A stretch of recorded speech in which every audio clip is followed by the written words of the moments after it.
We are replacing the water filter on our Samsung refrigerator. So in order to determine which filter you need, there's a label inside the door and it'll tell you your model number. We simply bought ours at Amazon, so we just typed in our Samsung model and we cross-referenced that to get what type of water filter we need. This is an Aqua Crest, and this one was relatively cheap. The reviews are really good. We got a 3-pack for, I think it was like $23. It actually tells you that it fits the brand Samsung. So that's just another added check there to make sure you get the right one. It comes with some sort of strip that you would mount in the refrigerator. For some refrigerators, they don't have a built-in filter reminder, so this is a good way to keep track. It's got an adhesive tape on the back. Once you stick it on the inside of your refrigerator or wherever you choose to put it, you just hit this power looking button and it'll start the countdown process for 6 months. But for ours, we have a filter reset button in here. If you look and zoom in closely here at the water, you have reset filter. All you do is hold this for 3 seconds.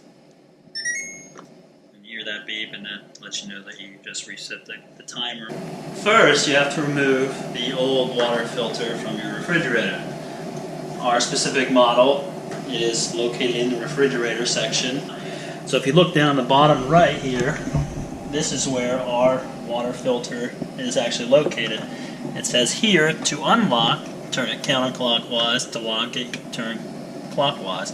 So we're going to unlock it, so we're going to turn it counterclockwise. And you unscrew it, and then you pull it out. It's as simple as that. So the one that we are replacing is a factory Samsung water filter.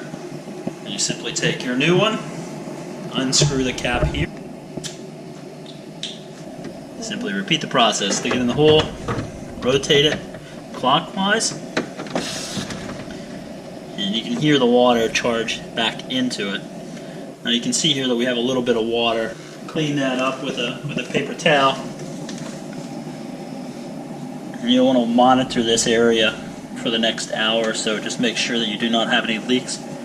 So you can use the filter immediately, but I like to cycle maybe a gallon of water through it to make sure that there's no particulates floating in the water at the time of change.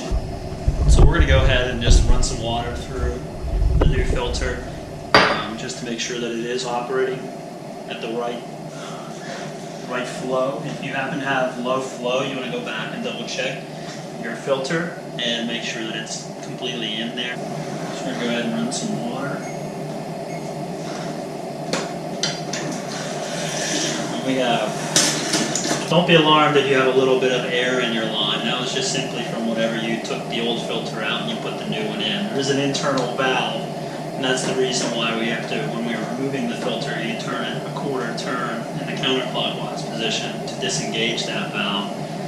But when I put it back in, you could hear that it did suck up a little bit of air while I was turning it the quarter turn to the clockwise position. So that's what that air was there, but the flow is much better. You can still hear it chugging a little bit. There's a little bit of air in there.